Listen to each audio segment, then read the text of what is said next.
Minecraft on its own kinda sucks. Even with a top-of-the-line PC, I still run into lag spikes when I'm playing on high render distances, even in the normal game, which for a game that's made of blocks shouldn't really be happening. So I'm gonna show you guys all the mods that I use to make my game go from this to this. So I'm gonna break this video up into two parts, the quality of life mods and the functional mods. And here's a list of all of them if that's all you really care about, and the links are also in the description as well. But for both of these mods, you're gonna need something called Fabric. Fabric is just a Minecraft client that makes installing mods super simple. And now this video isn't really a modding tutorial, more of a showcase of the mods I use and what they do. But regardless, I'll quickly show you how to easily install Fabric. If you already have Fabric, just skip to the timestamp on screen right here. All right, before we get started though, I'm gonna show you how to do this on Windows 10, and I'm pretty sure for Windows 11, it's almost exactly the same. And this is for the Java edition of Minecraft. So Bedrock users, this one's not for you. Anyway, to install Fabric, the first thing you're gonna do is go to the first link in the description down below, which will bring you to this page here. Once you're here, simply click the big download for Windows button, drag it to your desktop and double click it. Once you have this window open, make sure Minecraft is closed, including the launcher, and click this drop down menu and select the game version that you play on. Then just hit install. Now, once you've installed, when you open up your Minecraft launcher, it should automatically select the version for you. For me, it's selected here in the bottom left of the screen. If for some reason you don't see it, like it just shows latest release like normal, go into the installations tab up here and make sure the modded tab is checked. Then if it's not in this list here, you should be able to go to new installation and select this drop down and then find it in here. Once you're ready to go with everything, simply click play and launch the game. What launching the game like this is doing is it's creating a mod folder in your directory so that you can go ahead and install mods. Then once you open it, simply quit the game, and now you're ready to install your Fabric mods. To install the mods, simply hit your Windows key or click on the Windows button down here to open up this search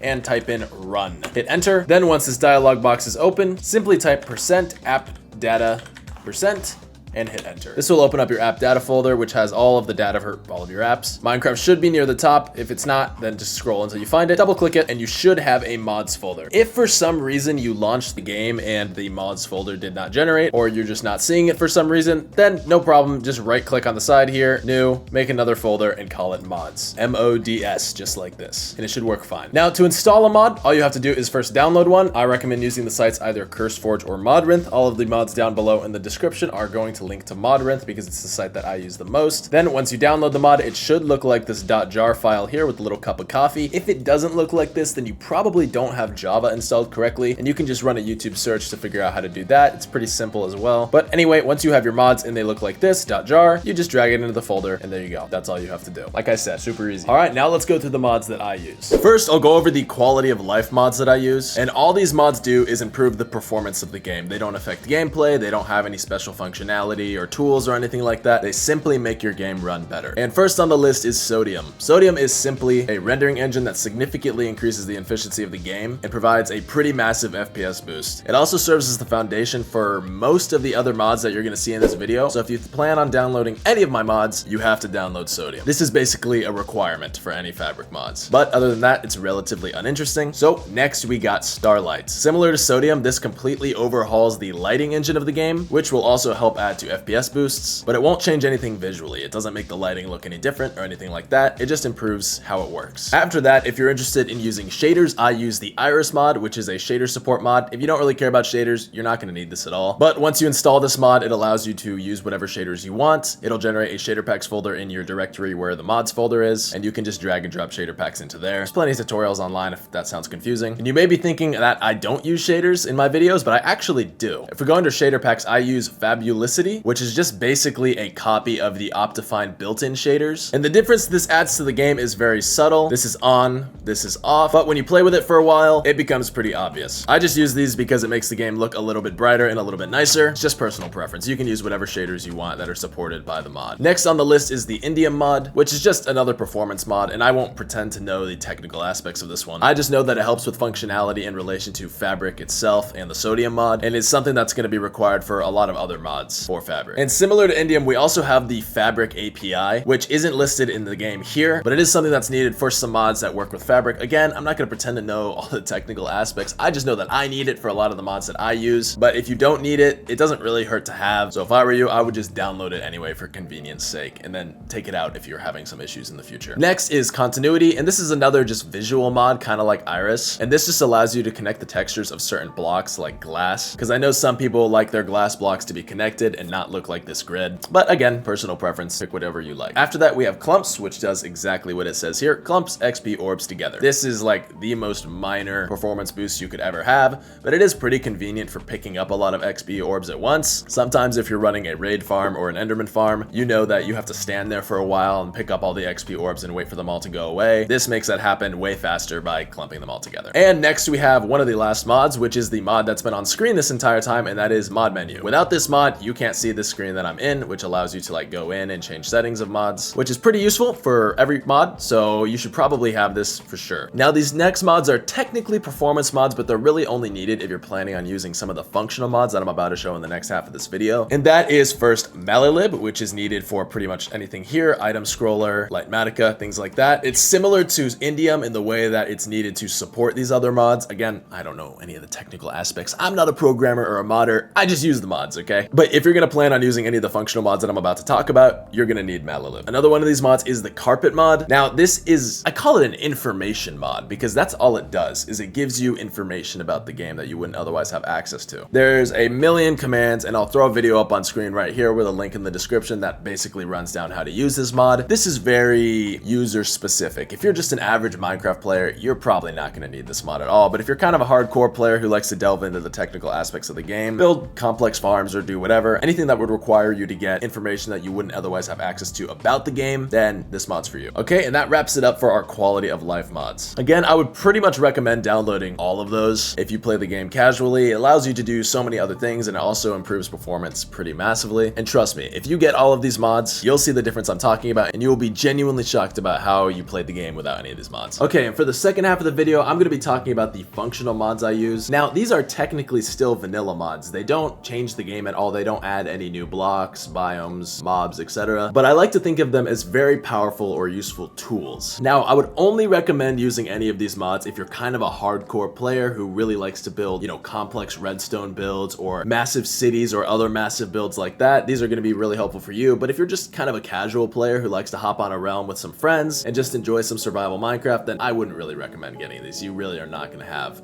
much of a use for them. But anyway, the first mod I'm going to talk about is the Litematica mod. What this mod does is essentially allows you to have a blueprint for any build you want in the game. When you first get the mod, the tool you're going to use is a stick, but I coded mine to be on a blaze rod. It essentially just allows you to pull a schematic from a menu and creates a hologram of it in your world, allowing you to build on top of it. As you can see, none of this is real. It's just a hologram. I can just walk straight through it, but it shows me exactly where everything's going to need to go, and it makes pretty much building anything that's super complicated in survival much easier. It also gives you a handy list of every material that you're going to need for any build you want, which is super good if you have a big build and you don't know exactly how many materials you get. This will save you so much time. If you're really into big builds like this or building very complicated redstone farms or machines, then this mod is pretty much a must-have to save you a ton of time. The next mod we have is a mod called Item Scroller, which basically makes it so you can do things like this. Instead of having to click on each individual item, you can just straight up drag everything at once, or you can put things in and out very quickly,